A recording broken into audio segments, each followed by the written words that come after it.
సర్వయుగములలో సర్వాధికారి అతి పరిశుద్ధుడైన యేసుక్రీస్తు ప్రశస్త నామంలో మీ అందరికీ నూతన సంవత్సర శుభాకాంక్షలు తెలియజేస్తున్నాను. అందరూ బాగున్నారా అండి? మీరందరూ కూడా క్షేమంగా ఉన్నారనుకుంటున్నాను.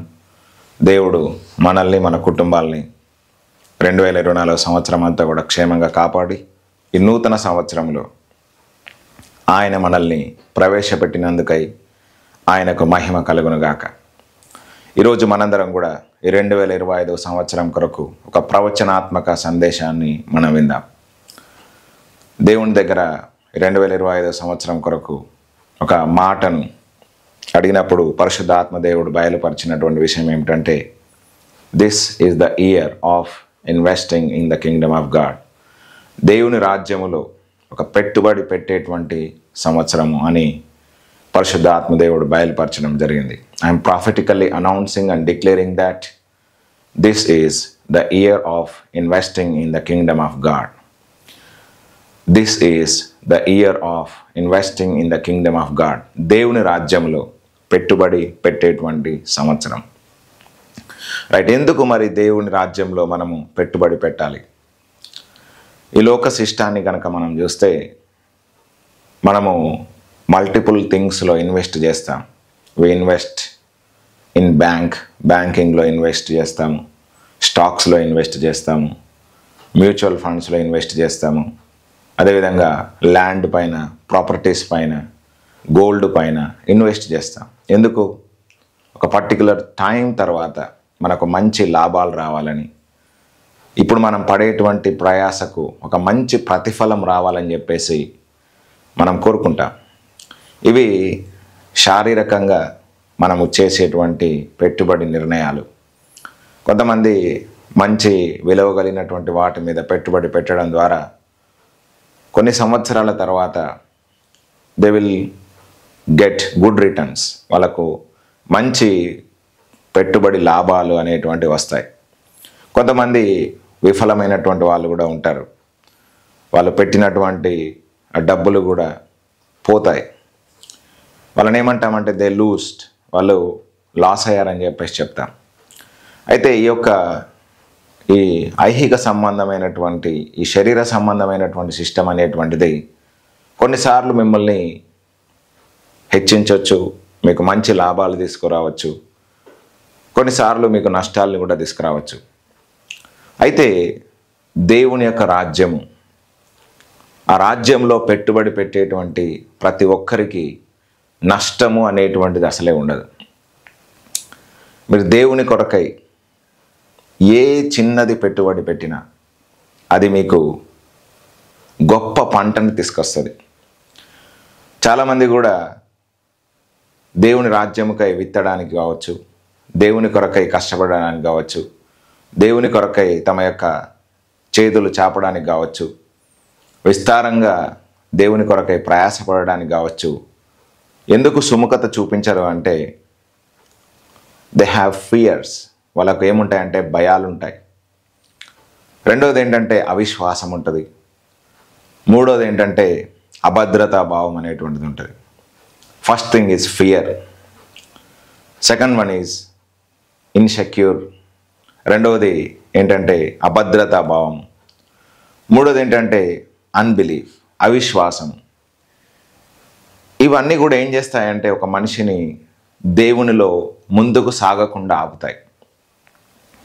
చాలాసార్లు మన జీవితంలో దేవుని నుంచి ఒక గొప్ప పంటను మనము పొందుకోవాలి అంటే, ఒక గొప్ప ప్రతిఫలాన్ని పొందుకోవాలనంటే, ఈరోజు దేవునికి ఏదైతే ఇచ్చాడో, ఏ సామర్థ్యం అయితే ఇచ్చాడో, ఏ అవకాశాలు అయితే ఇచ్చాడో, వేటినైతే దేవునికి సమకూర్చి ఉన్నాడో దానిని మనం వాడుకొని ఆయన రాజ్యంలో పెట్టుబడి పెట్టాల్సినటువంటి అవసరత ఉంది. ఈరోజు ఈ వాక్యం ద్వారా పరిశుద్ధాత్మ దేవుడు తప్పకుండా మీతో మాట్లాడతాడని నేనైతే రూఢిగా విశ్వసిస్తున్నాను. సరే, ఒక మాటను మనము పరిశుద్ధ గ్రంథంలో మొట్టమొదటిగా చదువుకొని మన వాక్యంలోనికి వెళ్దాం. మన మత్తయి సువార్త 6వ అధ్యాయము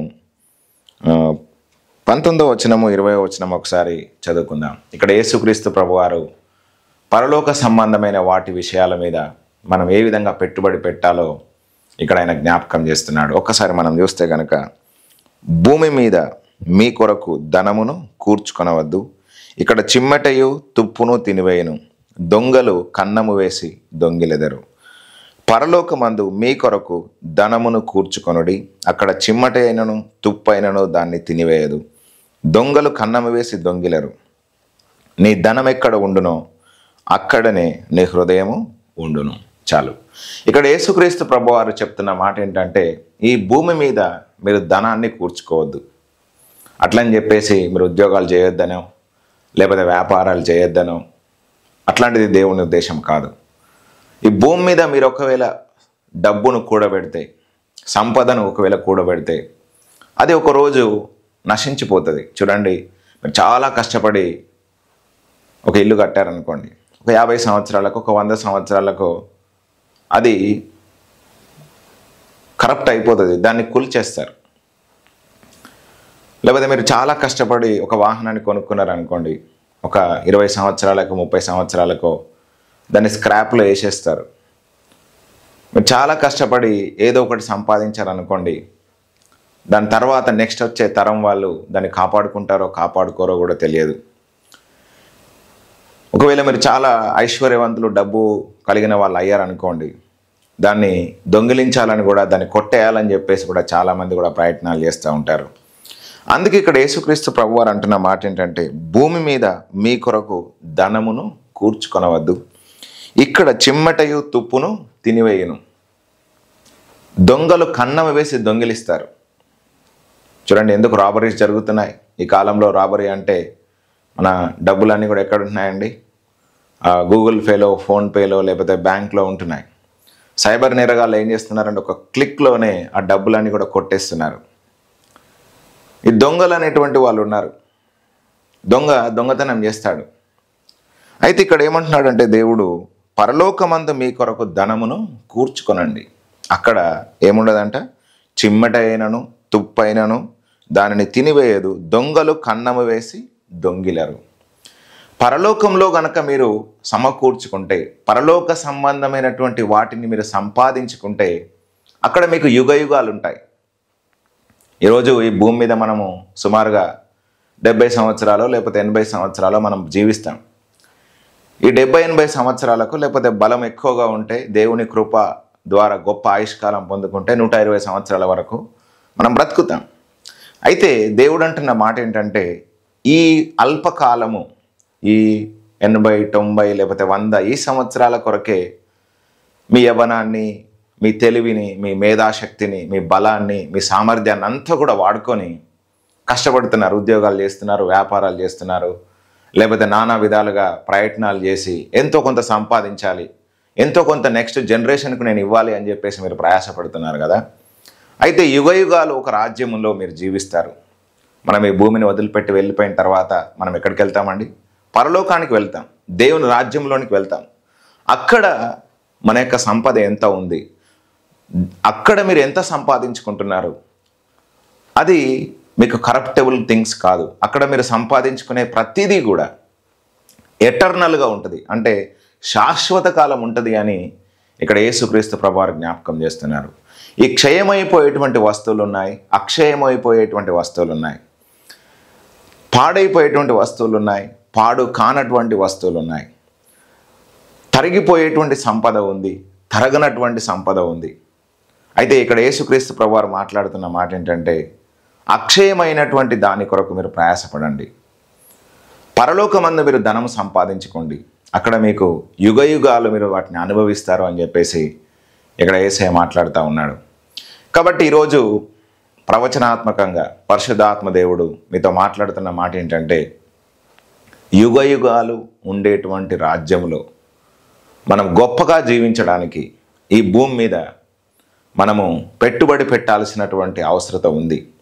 నిత్యత్వంలో మనం కోసుకోవాలి అని అంటే, యుగయుగాలు మనము సమృద్ధితో దేవుని రాజ్యంలో జీవించాలి అని అంటే, మనము ఆత్మ నుండి లేకపోతే ఆత్మలోనికి మనము పెట్టుబడి పెట్టాలి అని, లేకపోతే విత్తనాన్ని విత్తాలి అని చెప్పేసి ఈరోజు నేను మీ అందరికీ కూడా జ్ఞాపకం చేస్తున్నాను. సరే, వీటిని మనము ఇంకా కొన్ని విషయాలను అర్థం చేసుకుంటూ పరిశుద్ధాత్మ దేవుడు ఏదైతే ప్రత్యక్షత నాకు ఇచ్చాడో దాన్ని మీకు చెప్పడానికి నేను ప్రయత్నం చేస్తాను. సరే, దేవుని యొక్క రాజ్యం ఎట్లా ఉంటుంది అనేది మనము మొట్టమొదటిగా అర్థం చేసుకుందాం. How the kingdom of God works అనేది మనం కనుక చూస్తే, ఒకసారి మత్తయి సువార్త 13వ అధ్యాయంలో యేసుక్రీస్తు ప్రభువారు దేవుని రాజ్యాన్ని గురించి కొన్ని ఉపమానాలు చెప్తా ఉన్నాడు. ఆ ఉపమానాల్లో నాకు ఇష్టమైనటువంటి ఉపమానము, లేకపోతే ఒక మర్మయుక్తమైనటువంటి ఉపమానం ఏంటి అంటే, మనం చూస్తే 13వ అధ్యాయము 31వ వచనం నుంచి 33వ వచనం వరకు ఒకవేళ కనుక చదివితే అక్కడ ఏముంటుందంటే, ఆయన మరి ఒక ఉపమానం వారితో చెప్పాను. పరలోక రాజ్యము ఒకడు తీసుకొని తన పొలములో విత్తిన ఆవగింజను పోలి ఉన్నది. పరలోక రాజ్యం ఎట్లా ఉందంట? ఒకడు ఒక ఆవగింజను తీసుకెళ్ళి ఎందులో విత్తాడంట? తన పొలంలో విత్తాడంట. విత్తినప్పుడు ఏం జరిగింది అంటే, అది విత్తనములన్నిటిలో చిన్నదే కానీ పెరిగినప్పుడు కూర మొక్కలన్నిటిలో పెద్దదై ఆకాశ పక్షులు వచ్చి దాని కొమ్మల యందు నివసించినంత చెట్టగును. అదేవిధంగా మనం 33వ వచనం చూస్తే, ఆయన మరి ఒక ఉపమానం వారితో చెప్పెను. పరలోక రాజ్యం ఒక స్త్రీ తీసుకొని పిండి అంతయు పులిసి పొంగు వరకు 3 కొంచెముల పిండిలో దాచిపెట్టిన పుల్లని పిండిని పోలి ఉన్నది. ఇక్కడ చెప్పినటువంటి 2 ఉపమానాల్లో యేసుక్రీస్తు ప్రభువారు ఒక ప్రాముఖ్యమైనటువంటి విషయాన్ని జ్ఞాపకం చేస్తున్నాడు. ఏంటంటే, పేషెన్స్ అండ్ ఇంక్రీజ్. అంటే సహనము, ఆ సహనంలో అభివృద్ధి అనేటువంటిది ఎట్లా జరుగుతుంది, దేవుని రాజ్యం అనేటువంటిది ఇక్కడ జ్ఞాపకం చేస్తున్నాడు. చిన్న ఆవగింజను తీసుకోండి. చిన్న ఆవగింజను తీసుకెళ్ళి మనము ఒక భూమిలో వేస్తే అది పెద్ద చెట్టు అవుతుంది. అంటే ఇంక్రీజ్ అనేటువంటిది జరుగుతుంది, వృద్ధి అనేటువంటిది జరుగుతుంది. ఆ వృద్ధి అనేటువంటిది ఎట్లా జరుగుతుంది అంట? కొంచెమే, ఆ చిన్నదే అయినప్పటికీ గొప్పగా అభివృద్ధి చెందుతుంది అంటున్నాడు. అదేవిధంగా ఇంకా మనం చూస్తే, ఒక 3 కొంచెముల పిండిలో ఒక స్త్రీ పుల్లని పిండిని పెట్టిందంట. ఆ పుల్లని పిండి పెట్టిన తర్వాత ఏం జరిగింది? ఉదయం లేచి చూసేసరికి ఏమైందంట? ఆ పిండి మొత్తము పులిసిందంట. అట్లా ఉంటుంది దేవుని రాజ్యము అని చెప్పేసి ఇక్కడ యేసయ్య అన్నాడు.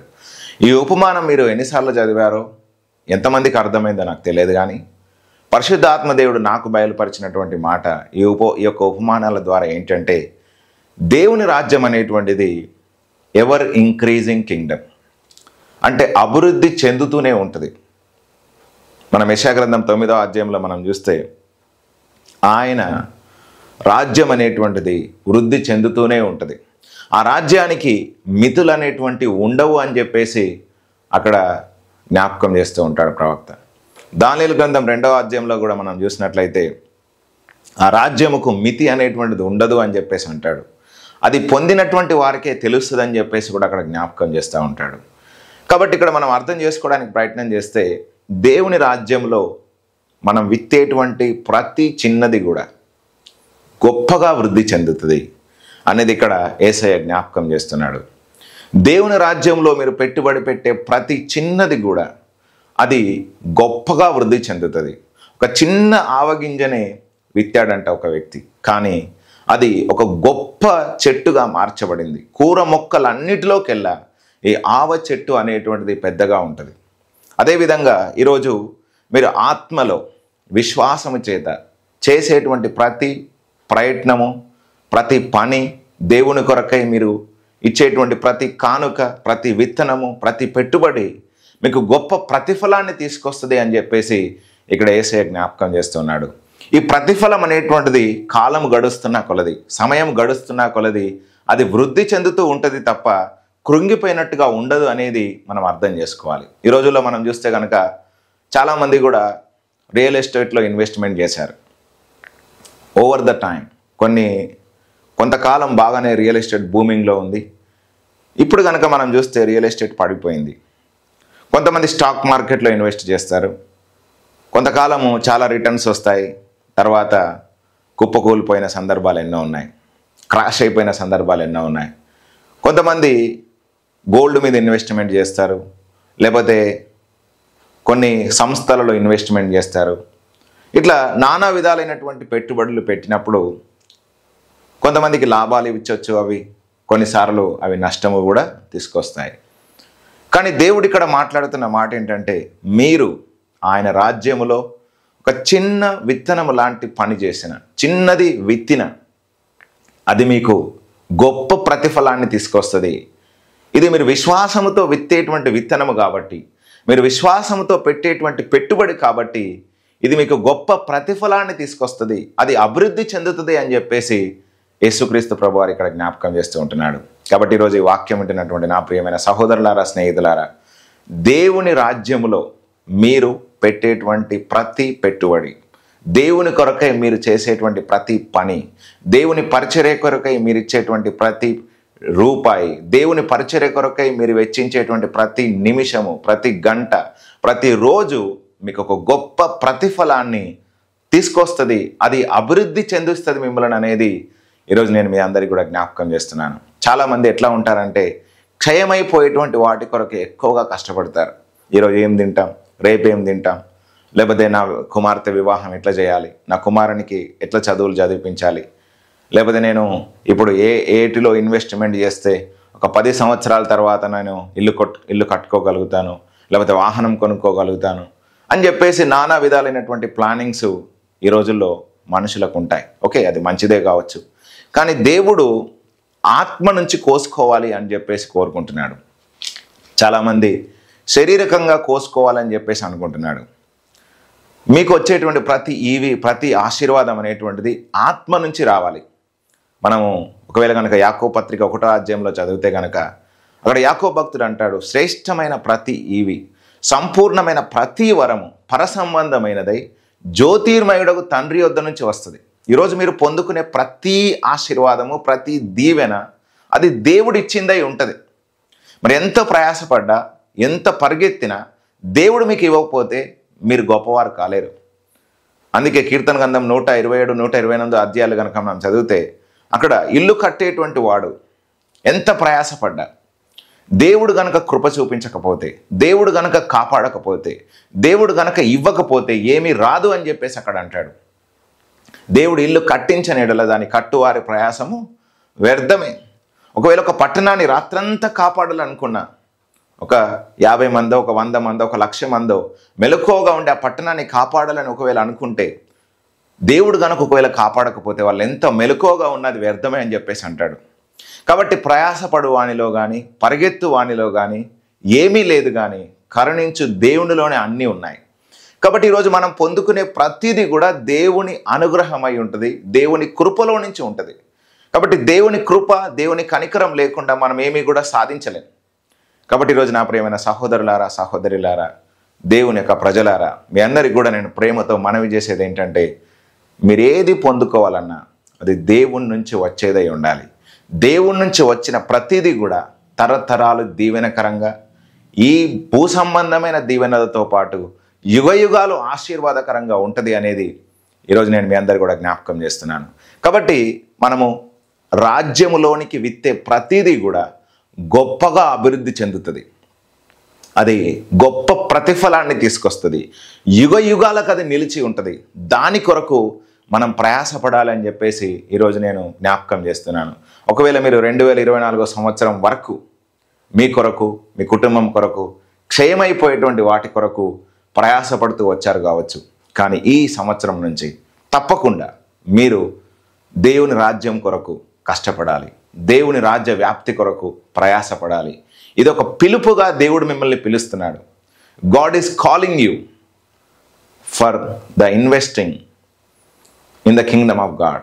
దేవుని రాజ్యంలో మిమ్మల్ని పెట్టుబడి పెట్టడం కొరకై ఆయన ఈరోజు మిమ్మల్ని పిలుస్తున్నాడు.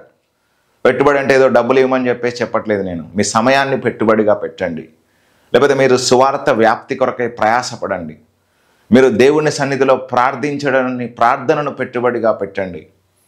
మీకు మంచి ప్రతిఫలాన్ని దేవుడిస్తాడు. ఒకరిని ప్రేమించడం కూడా పెట్టుబడి పెట్టడమే, కొన్ని క్షమించడం కూడా పెట్టుబడి పెట్టడమే, ఒకరికి 4 మాటలు చెప్పి ఆదరించడం కూడా దేవుని రాజ్యంలో మీరు పెట్టుబడిగా పని చేయడమే. కాబట్టి ఈ భూ సంబంధమైన రెల్మ్ వేరే ఉంటుంది, ఆత్మ సంబంధమైనటువంటి విధానం అనేటువంటిది వేరే ఉంటుంది. మనము ఈ భూ సంబంధమైనటువంటి ఈ క్షయమైపోయేటువంటి సంబంధమైన రెల్ముకు, ఆత్మ సంబంధమైన రెల్ముకు మనం ఎక్కడ కూడా పొంతననేటువంటిది ఉండదన్నమాట. కాబట్టి అక్షయమైనటువంటి వాటిని సంబంధించినటువంటి మనం పొందుకోవడానికి మనం విశ్వాసపు నేత్రాలతో మనం చూడడం మనకు అలవాటు అనేటువంటిది కావాలి. అప్పుడు మాత్రమే ఆత్మ సంబంధమైన వాటిని విత్తడానికి మనం ముందడుగు వేస్తాం. సరే, ఒకసారి మనము యోహాను సువార్తలో యేసుక్రీస్తు ప్రభువారు ఏమన్నాడనేది మనము ఒకసారి చూద్దాం. యోహాను సువార్త 6వ అధ్యాయంలో అక్కడ యేసుక్రీస్తు ప్రభువారు దేని గురించి మీరు ఎక్కువగా ప్రయాసపడాలి అని చెప్పేసి అంటున్నాడో మనము ఇక్కడ చూద్దాం. మనం చూస్తే కనుక పరిశుద్ధ గ్రంథంలో నుంచి యోహాను సువార్త 6వ అధ్యాయం 27వ వచనంలో కనుక మనం చూస్తే, క్షయమైన ఆహారం కొరకు కష్టపడకుడి కానీ నిత్య జీవము కలుగజేయు అక్షయమైన ఆహారం కొరకే కష్టపడుడి. మనుష్య కుమారుడు దాన్ని మీకు ఇచ్చును. ఇందుకై తండ్రి అయిన దేవుడు ఆయనకు ముద్ర వేసి ఉన్నాడని చెప్పాను. చాలు. ఇక్కడ ఏమంటున్నాడండి యేసయ్య? క్షయమైపోయే ఆహారం కొరకు కష్టపడకండి, కానీ నిత్య జీవము కలగజేయు అక్షయమైన ఆహారం కొరకే మీరు కష్టపడండి. ఇక్కడ క్షయమైపోయే ఆహారం అంటే ఏంటంటే, ఈరోజు మనము వండుకునే ప్రతి ఆహారము, మీరు ఎంత మంచిగా చికెన్ బిర్యానీ చేసినా, మటన్ బిర్యానీ చేసినా, ఎంత కమ్మనైనటువంటి ఆహార పదార్థాలు చేసినా, ఎంత చక్కనైనటువంటి స్వీట్లు చేసినా, అవి కొన్ని రోజులకు కంపు కొడతాయి, అవి క్షయమైపోతాయి. ఆహారము కొరకు మీరు ఎక్కువగా ప్రయాసపడకండి, దాన్ని దేవుడు మీకు ఇస్తాడు. అందుకే యేసయ్య అంటున్నాడు కదా, మీరు ఏమి తింటామో, ఏమి తాగుతామో, ఏమి ధరించుకుంటామో అని చెప్పేసి మీరు చింతపడకండి. ఆకాశ పక్షులను చూడండి, అవి విత్తవు, కోయవు, వాటికి ఒక గరిసె లేదు, కొట్టు లేదు, కానీ పరలోకమందున్న తండ్రి వాటిని పోషించట్లేదా? అడవి పువ్వులను చూడండి, అవి ఈరోజు ఉండి రేపు పొయ్యిలో వేయబడతాయి, కానీ దేవుడు వాటిని ఎంత గొప్పగా అలంకరిస్తున్నాడు.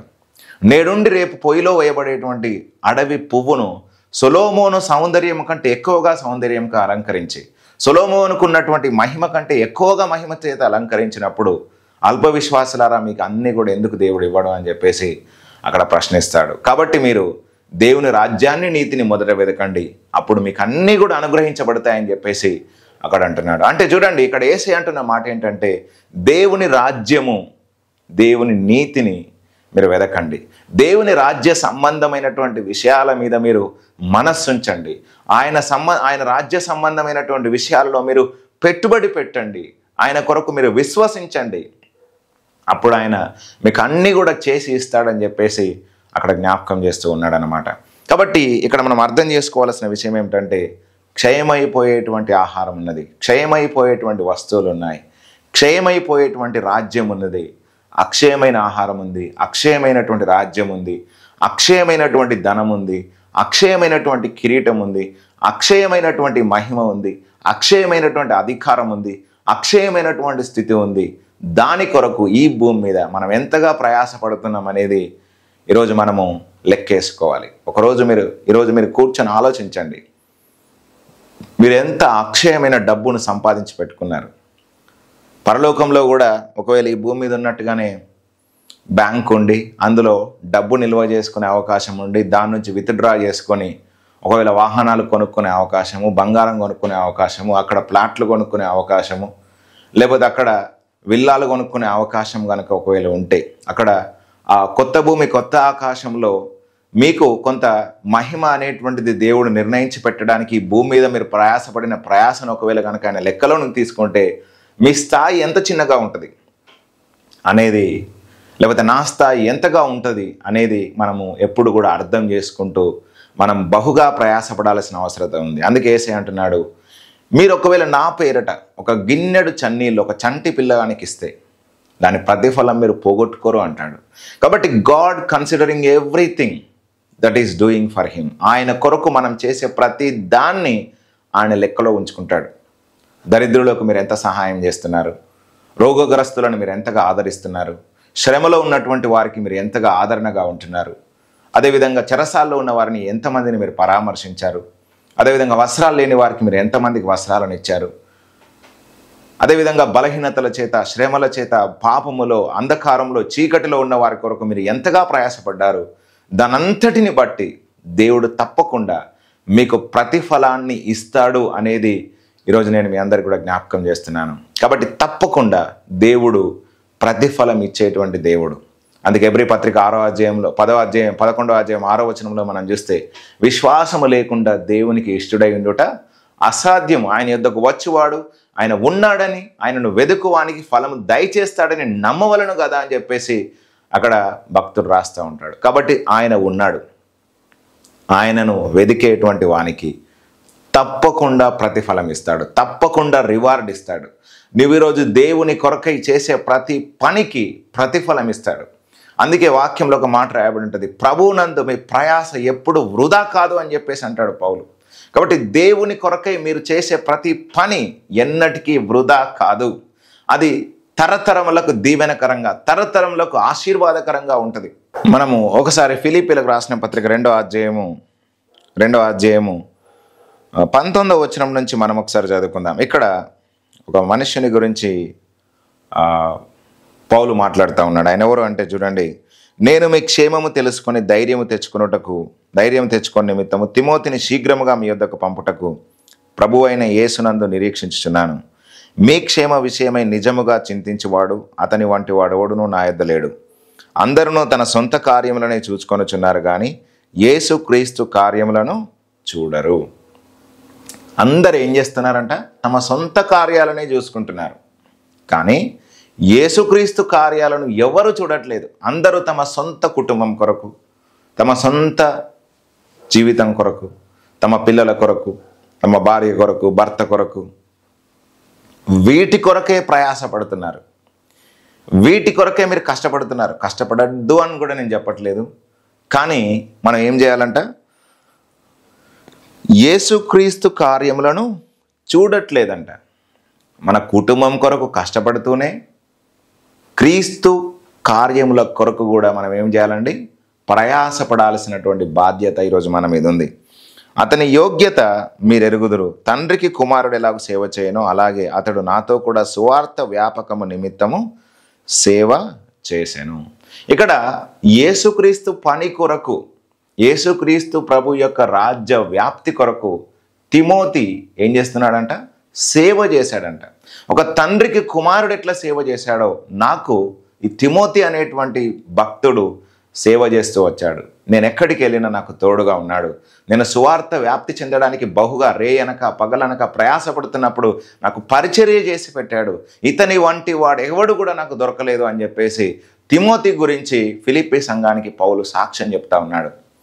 కాబట్టి ఈరోజు ఒకవేళ కనుక పరిశుద్ధాత్మ దేవుడు మిమ్మల్ని మాట ప్రశ్నిస్తే మీరేం సమాధానం చెప్తారు? ఆ ప్రశ్న ఏంటంటే, మీ సొంత కార్యముల కొరకు మీరు ఎంతగానైతే ప్రయాసపడుతున్నారో క్రీస్తు కార్యం కొరకు మీరు ఎంత ప్రయాసపడుతున్నారు అని గనక ఒకవేళ మిమ్మల్ని ప్రశ్నిస్తే మీ దగ్గర ఉన్న సమాధానం ఏంటి? మీ సొంత కార్యాలనే చూసుకుంటున్నారు కానీ యేసుక్రీస్తు కార్యాలను మీరు ఎంతవరకు చూస్తున్నారు? ఈరోజు మీ కుటుంబంలో క్రీస్తు నెరగక ఎంతమంది నశించిపోతున్నారు? మీ గ్రామంలో ఎంతమంది నశించిపోతున్నారు? మీ కాలనీలో ఎంతమంది నశించిపోతున్నారు? యేసుక్రీస్తు ప్రభువును తమ సొంత రక్షకునిగా అంగీకరించక ఈరోజు ఎంతమంది పాపములో, శాపములో, వ్యసనములో, మరణములో, నానా విధమైనటువంటి రుగ్మతల చేత పీడితులుగా ఎంతమంది ఉన్నారు? వారందరికీ సువార్త ప్రకటించాల్సిన బాధ్యత, వారందరి నిమిత్తమై ప్రార్థించాల్సిన బాధ్యత, వారి మారు మనస్సు కొరకై కన్నీరు కాల్చి విజ్ఞాపన చేయాల్సిన బాధ్యత ఈరోజు నీ మీద కూడా నా మీద కూడా ఉంది అనేటువంటి విషయాన్ని యేసుక్రీస్తు ప్రభువారు పరిశుద్ధాత్మ చేత మనందరితో కూడా మాట్లాడుతూ ఉన్నాడు. కాబట్టి వీటి విషయమే మనం ఎక్కువగా మనం మనస్సు ఉంచాలి. అదేవిధంగా మనం సత్క్రియలు చేయడానికి మనం పిలువబడ్డాం, ధర్మకార్యాలు చేయబడడానికి పిలువబడ్డాం. అదేవిధంగా రాబోయేటువంటి జీవము కొరకు, యుగ యుగాలు ఉండేటువంటి దాని కొరకు ప్రయాసపడడానికి మనం ఈరోజు పిలువబడ్డాం. కాబట్టి అక్షయమగు ఆహారం కొరకు ప్రయాసపడుతూనే యేసుక్రీస్తు ప్రభు యొక్క రాజ్య వ్యాప్తి కొరకు, ఆయన యొక్క పని ఈ భూమి మీద జరుగు నిమిత్తమై మనము మన యొక్క శక్తిని, మన సమయాన్ని, మన బలాన్ని, మనకిచ్చినటువంటి తలాంతులను తప్పకుండా వాడుకోవాల్సిన అవసరత ఉంది. ఈరోజు దేవుడు వారికి ఇచ్చినటువంటి తలాంతులను ఆ యొక్క రుమాలను కట్టిపెట్టినటువంటి వారుగా చాలామంది ఉన్నారు. అదేవిధంగా ఒక గొయ్యి తీసి ఆ గొయ్యిలో దాచిపెట్టినటువంటి దాసునిలాగా చాలామంది ఉన్నారు. ఈరోజు పరిశుద్ధాత్మ దేవుడు మీతో మాట్లాడుతున్న మాట ఏంటంటే, దేవుడు మీకు ఇచ్చిన తలాంతును వాడుకోండి. ఆయన మీ మీద పెట్టినటువంటి పెట్టుబడిని తిరిగి ఆయన రాజ్యంలో పెట్టండి. తప్పకుండా మీరు దాన్ని ప్రతిఫలముగా అనేకమైనటువంటి వాటిని కోసుకుంటారు. చూడండి, 5 తలాంతులు పొందుకున్నవాడు దానితో 5 సంపాదించాడు. 2 పొందుకున్నవాడు దానితో 2 సంపాదించాడు. కానీ 1 పొందుకున్నవాడు తీసుకెళ్ళి ఏం చేశాడండి? ఆ భూమిలో పాతి పెట్టాడు. అందుకేసే అన్నాడు, సోమరివైన చెడ్డదాసుడా అన్నాడు. చూడండి, చెడ్డదాసుడు ఎవరండి? ఇన్వెస్ట్మెంట్ చేయనటువంటి వాడు, దానితో పని చేయనటువంటి వాడు, దేవుడు వారికి తలాంతులు అవకాశం ఇచ్చినప్పటికీ దాన్ని వాడుకోనటువంటి వాడిని ఏమంటున్నాడండి యజమానుడు? సోమరివైన చెడ్డదాసుడు అంటున్నాడు. కాబట్టి ఈరోజు దేవుడు నీకు సామర్థ్యం ఇచ్చాడు, ప్రార్థించే సామర్థ్యం ఇచ్చాడు, స్వార్థ ప్రకటించే సామర్థ్యం ఇచ్చాడు, వాక్యం బోధించే సామర్థ్యం ఇచ్చాడు, అదేవిధంగా నలుగురికి యేసుక్రీస్తు గురించి చెప్పేటువంటి సామర్థ్యం ఇచ్చాడు, అదేవిధంగా అనేకులను ప్రేమించే సామర్థ్యం ఇచ్చాడు, ఆయన రాజ్యవ్యాప్తి కొరకే విస్తారముగా విత్తేటువంటి సామర్థ్యం ఇచ్చాడు. దాన్ని మీరు వాడుకోండి, దాన్ని ఒక పెట్టుబడిగా పెట్టండి. అక్కడనే మీరు సాధించేదంతా కూడా ఉంటుంది. మనం అబ్రహాం యొక్క జీవితాన్ని కనుక చూస్తే, అబ్రహాము యుగ యుగాలకు గెలిచాడు. ఎట్లా గెలిచాడండి? తనకు దేవుడిచ్చినటువంటి ఆ యొక్క కుమారుణ్ణి, ఆ వృద్ధాప్యమందు దేవుడిచ్చినటువంటి ఆ కుమారుణ్ణి తీసుకెళ్ళి మళ్ళీ బలిపీఠం మీద పెట్టాడు. ఎప్పుడైతే తాను ప్రేమించేటువంటి ఇస్సాకును అబ్రహాము బలిపీఠం మీద పెట్టాడో, దేవుణ్ణి యుగ యుగాలకు జయించాడు. ఎల్లప్పుడూ కూడా ఉండేటువంటి ఆశీర్వాదాలు, ఆ వాగ్దానాలు అన్నిటికీ కూడా అబ్రహాము వారసుడయ్యాడు. కాబట్టి ఈరోజు మీకు దేవుడు ఏదైతే ఇచ్చాడో, మీరు వేటినైతే ఎక్కువగా ప్రేమిస్తున్నారో వాటిని తిరిగి ఆయన బలిపీఠం మీద పెట్టినప్పుడు తప్పకుండా దేవుని యొక్క సన్నిధిలో నుంచి 100 దీవెనలు, 1000 దీవెనలు, 1,00,000 దీవెనలను దేవుడు తప్పకుండా మీకు ఇస్తాడనేది ఈరోజు నేను మీకు జ్ఞాపకం చేస్తూ ఉన్నాను. కాబట్టి ఆయన రాజ్యంలో మీరు పెట్టుబడి పెట్టండి. ఆ పెట్టుబడి పెట్టేటప్పుడు కొన్నిసార్లు మీకు కనబడ్డట్టుగా అనిపించదు. ఎందుకంటే భూమి మీద మనం కొన్న వస్తువు కనబడుతుంది, ఆ ప్లాట్ కనబడుతుంది, లేకపోతే ఇంకేదో కనబడుతుంది. కానీ మనం చేసే సత్క్రియలకు ప్రతిఫలం వచ్చినట్టుగా కొన్నిసార్లు మనకు కనబడదు. కానీ దేవుడు ప్రతిదీ కూడా కౌంట్ చేస్తున్నాడు. మీరు కార్చే ప్రతి కన్నీటి బొట్టును కౌంట్ చేస్తున్నాడు. మీరు కార్చేటువంటి ప్రతి చెమట బిందువును కౌంట్ చేస్తున్నాడు. మీరు ప్రయాసపడి దేవునికి ఇచ్చిన ప్రతి రూపాయిని కౌంట్ చేస్తున్నాడు. మీరు ఆయన రాజ్య వ్యాప్తి కొరకై మీరు మాట్లాడిన ప్రతి మాటను లిఖిస్తున్నాడు. మీరు ఆయన పని కొరకై మీరు నిద్రలేని రాత్రులు వేటినైతే గడుపుతున్నారో వాటన్నిటిని కౌంట్ చేస్తున్నాడు. ఆయన దగ్గర మీకు ఇవ్వాల్సిన జీతం అనేటువంటిది ఉన్నది. తప్పకుండా ఆయన మీకు ప్రతిఫలం ఇస్తాడు. ఆ ప్రతిఫలం ఎట్లా ఉంటుందంటే, మీరు ఎక్స్పెక్ట్ కూడా చేయరు, మీరు ఊహించే ఊహకు మించి ఉంటుంది. అంత గొప్ప ప్రతిఫలాన్ని యుగ యుగాలు మీరు అనుభవిస్తారు. కాబట్టి క్షయమైపోయే భూమి మీద, ఏదో 100 సంవత్సరాలు ఉండే భూమి మీద మీరు ఇంతగా ప్రయాసపడుతున్నారు. యుగ యుగాలు నిత్యత్వంలో ఉండేదాని కొరకు మీరు ఎంత ప్రయాసపడాలి? ఆ ప్రొవిజన్ అనేటువంటిది, ఆ ప్రయాసపడేటువంటి అవకాశం అనేటువంటిది దేవుడు మనకి ఈరోజు ఇచ్చి ఉంటుండగా దాన్ని మనం సద్వినియోగం చేయాల్సిన అవసరత ఉంది. సరే, అబ్రహాము ఏ విధంగా ప్రతిఫలం పొందుకున్నాడు అనేది నేను కొన్ని విషయాలను మీకు జ్ఞాపకం చేస్తాను. ఒకసారి హెబ్రీ పత్రిక 11వ అధ్యాయము 17 నుంచి 19వ వచనం వరకు మనం ఒకసారి చదువుదాం. అబ్రహాము శోధింపబడి విశ్వాసమును బట్టి ఇస్సాకును బలిగా అర్పించను. ఎవడు ఆ వాగ్దానములు సంతోషముతో అంగీకరించను, ఇస్సాకు వలనైనది నీ సంతానం అనబడును అని ఎవనితో చెప్పబడెను, ఆ అబ్రహాము మృతులను సైతము లేపుటకు దేవుడు శక్తిమంతుడని ఎంచినవాడై తన ఏక కుమారుని అర్పించి ఉపమాన రూపముగా అతన్ని మృతుల్లో నుండి మరలా పొందెను. ఇక్కడ మనం చూస్తే అర్పణ అనేది అర్పించాడు, అదేవిధంగా తిరిగి పొందుకున్నాడు. This is very very important word. ఇక్కడ అబ్రహాం ఏం చేశాడంట? అర్పణ అర్పించాడంట. ఎవరిని అర్పించాడు? తన ప్రియ కుమారుణ్ణి అర్పించేశాడు. తన ప్రియ కుమారుణ్ణి పెట్టుబడిగా పెట్టాడు. ఆ వాగ్దానములోనికి, దేవుడు తనకు ఇవ్వబోయేటువంటి గొప్ప దీవెనలోనికి, యుగ యుగాలు రాజ్య పరిపాలన చేసేటువంటి యేసుక్రీస్తులోనికి, ఆ యేసుక్రీస్తు నుంచి వచ్చేటువంటి మనలోనికి అబ్రహాము ముందే పెట్టుబడి పెట్టాడు. ఎట్లా పెట్టుబడి పెట్టాడంట? మృతులను సహితము లేపుటకు దేవుడు శక్తిమంతుడని ఎంచిన వాడై తన ఏక కుమారుణ్ణి అర్పించేశాడు. ఇప్పుడు మృతులను లేపడానికి దేవుడు శక్తిమంతుడని అబ్రహాము విశ్వసించి, ఆ విశ్వాసపు నేత్రములతో చూసి తన కుమారుడైనటువంటి ఇస్సాకును బలిపీఠం మీద పెట్టి అర్పించేశాడంట. అంటే తన ఆలోచనలో అబ్రహాము ఇస్సాకును చంపేశాడు, ఇంకా దేవునికి అర్పించేశాడు. ఇక మీదట ఇస్సాకు కొరకైన ఆలోచన కావచ్చు, ఇస్సాకు విషయమైనటువంటి ప్రేమ కావచ్చు, ఇస్సాకుకు దేవుడు ఇంకా ఇస్సాకును దేవునికి ఇచ్చేశాడనేటువంటి ఆలోచనకి అబ్రహాం వెళ్ళిపోయాడు. అందుకే ఇక్కడ ఏమంటున్నాడంటే, ఆ ఉపమాన రూపకముగా తిరిగి ఇస్సాకును మళ్ళీ పొందుకున్నాడు. అబ్రహాము ఇస్సాకును బలిపీఠం మీద పెట్టినప్పుడు ఒక్క ఇస్సాకు మాత్రమే ఉన్నాడు. అబ్రహాము ఆ బలిపీఠం మీద నుంచి ఇస్సాకు తిరిగి లేచి వచ్చిన తర్వాత జనాంగాలను దేవుడు ఇస్సాకులో నుంచి ఇచ్చాడు. Hallelujah. That is what the kingdom works. అట్లా దేవుని రాజ్యం అనేటువంటిది పనిచేస్తుంది.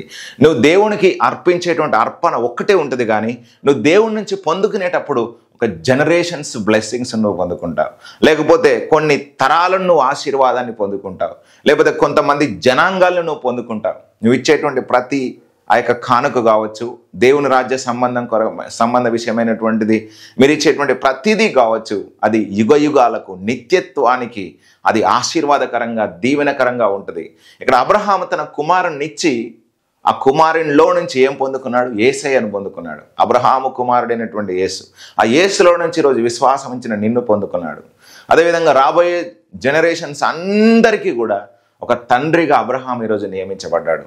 కాబట్టి ఎవరైతే అబ్రహాము పేరిట ఆ యొక్క యేసుక్రీస్తు ప్రభు నామములోనికి అబ్రహాము యొక్క సంతానంగా ఎవరైతే చేయబడ్డారో వారందరినీ కూడా యేసుక్రీస్తు ద్వారా ఆ యొక్క నిత్యత్వానికి వారసులుగా, దీవెనలు పొందుకోవడానికి అర్హులుగా, వాగ్దానములను స్వతంత్రించుకునే వారికి వాగ్దానములను స్వతంత్రించుకునే వారుగా చేయబడడానికి అబ్రహాము యొక్క అర్పణ అతన్ని అంత గొప్పగా తయారు చేసింది. కాబట్టి ఈరోజు మీరు దేవుని రాజ్యము కొరకై, లేకపోతే దేవుని యొక్క రాజ్యములో మీరు పెట్టుబడిగా ఏమి అర్పణను మీరు అర్పిస్తున్నారు?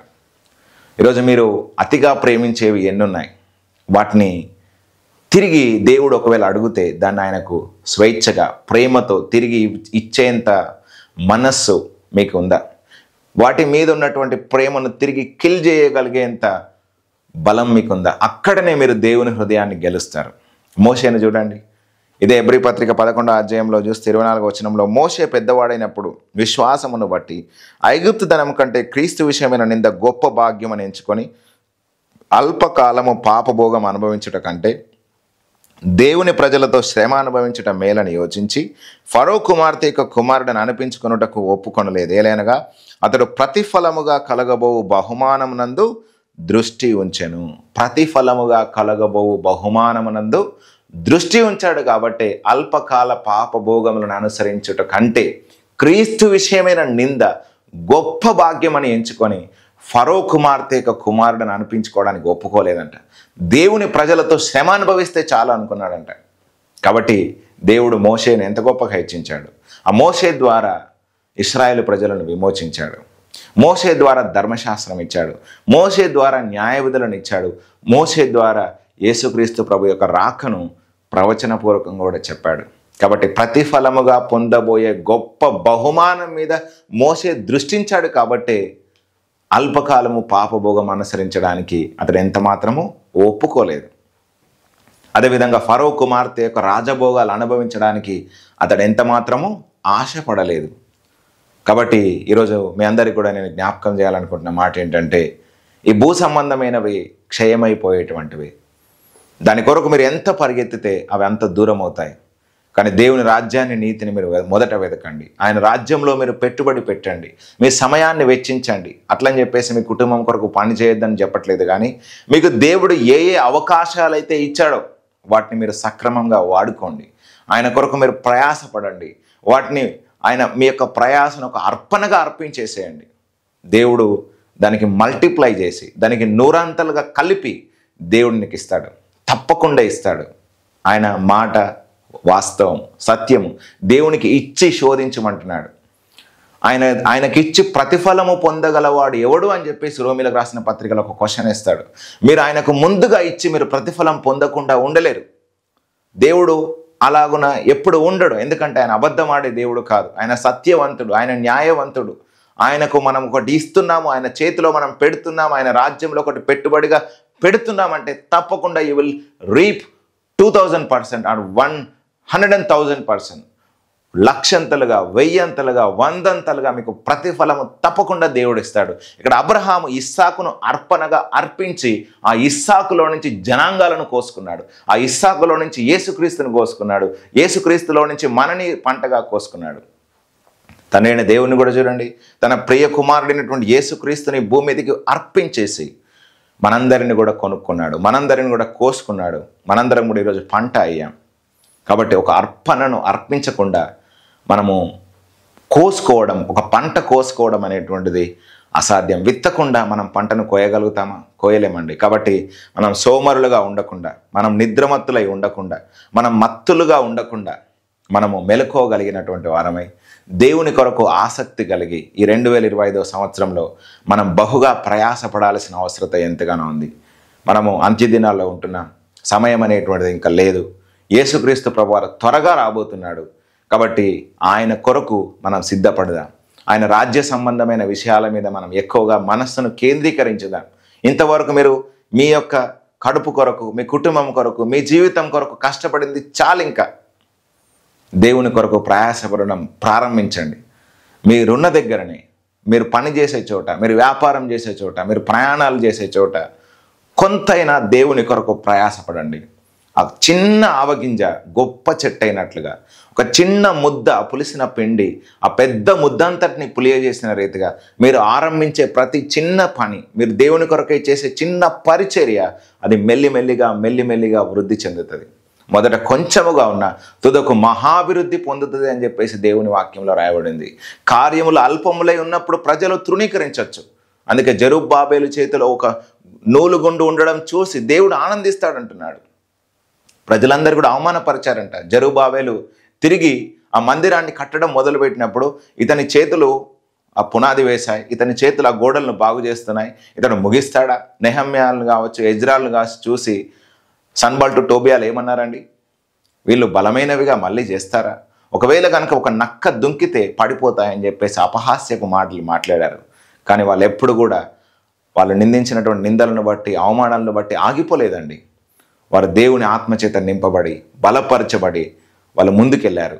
దేవుడు వారిని బలపరిచి 52 రోజులలోనే గొప్ప మందిరాన్ని నిర్మించడానికి నెహమ్యాకు, ఎజ్రాకు, జెరుబ్బాబేలుకు వాళ్ళందరికీ కూడా దేవుడు సహాయం చేసినట్టుగా మనం చూస్తాం.